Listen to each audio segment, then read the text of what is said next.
Hey everyone, Mr. Happy here, and in this video we'll be doing a full breakdown on the changes and additions coming to the Dragoon job in Endwalker.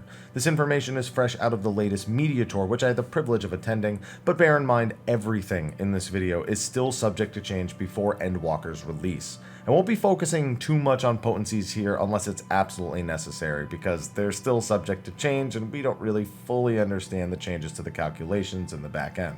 Oh, and also there's a playlist in the description and from clicking the I in the top right corner to check out all of my Endwalker job change videos. With that, let's get started. The flow of Dragoon's rotation will remain largely similar going into Endwalker, just with a few new tools and adjustments. The first one is an important one. Blood of the Dragon is now a passive trait. Once you hit level 54, you'll gain Blood of the Dragon as a passive effect, no more pressing it as a button or maintaining it, you just have its bonuses at all times. This should ease the flow of the job just a bit, though experienced Dragoons already felt like Blood of the Dragon was basically a passive trait anyway. On top of that, Raiden Thrust in particular no longer requires you to land the positionals from Wheeling Thrust and Fang and Claw in order to activate.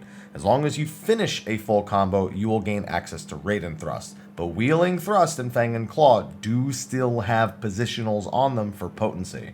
There were also some timing and effect adjustments to other level 80 and under skills. Lance Charge had its cooldown reduced to 60 seconds to bring it in line with the job's buff alignment changes. Its damage boost was reduced to accommodate for the shorter cooldown, but it should fit snugly in the rotation now.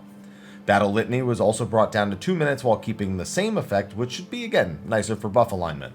Most importantly though, Sonic Thrust now grants your disembowel damage buff, which has been renamed to Power Surge. This should make AoEing far less of a headache than it was before. After 80, Dragoon gets a few upgrades to existing skills and one more button to press every other completed combo.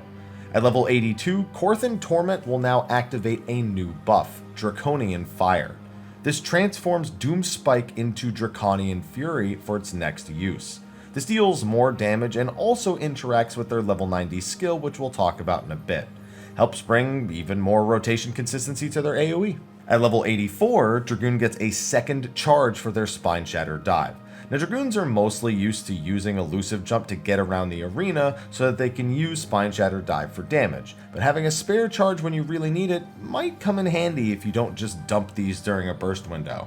At level 86, Dragoons get upgrades to their Full Thrust and Chaos Thrust abilities, transforming them into Heaven's Thrust and Chaotic Spring.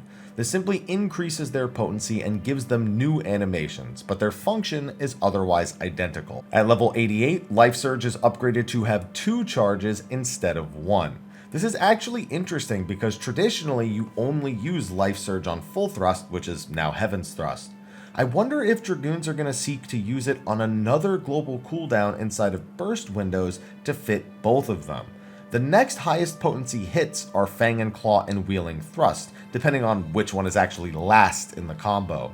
That's only slightly less than Heaven's Thrust, so I'm thinking if they were going to do this, it would be there. I'm curious to see what Dragoon mains end up coming up with. Finally, Dragoon's level 90 capstone skill is Wormwind Thrust. When you unlock this skill, the job gauge will be updated to include 2 scales on the right side, named First Mind's Focus. Every time the Dragoon performs Raiden Thrust or Draconian Fury, they get 1 First Mind's Focus. When you have both of these filled up, you can activate Wormwind Thrust. This attack deals off-global ranged damage in a line in front of the Dragoon, with damage falling off after the first target. Basically, every 2 completed combos, you'll get a use of Wormwind Thrust to toss out. This can just be held for a few global cooldowns at most, too, since as soon as you loop back around to Raiden Thrust, you'll want those scales gone so that you don't lose the next one you would have gotten.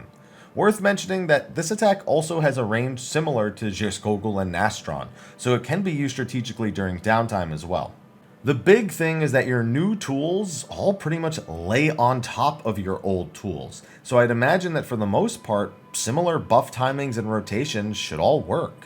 You'll always start with a Chaotic Spring combo before a Heaven's Thrust combo, and you'll just alternate between the 2 5-part combos, adjusting for things like downtime or specific phases. If you need to move buffs to earlier timings to match fight mechanics, feel free, but this is all standard Dragoon stuff I'm saying. It's nothing revolutionary or specific to me.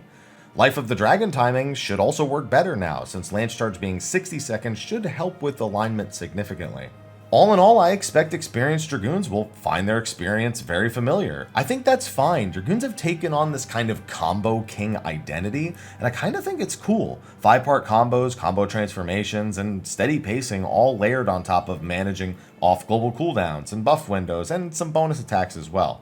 It's not really my speed compared to the other melee jobs, but every time I do pick up the lance, there's just this kind of comfort that the job has. I don't really know how to describe it. I'm just glad that comfort has finally extended into the AoE combo as well.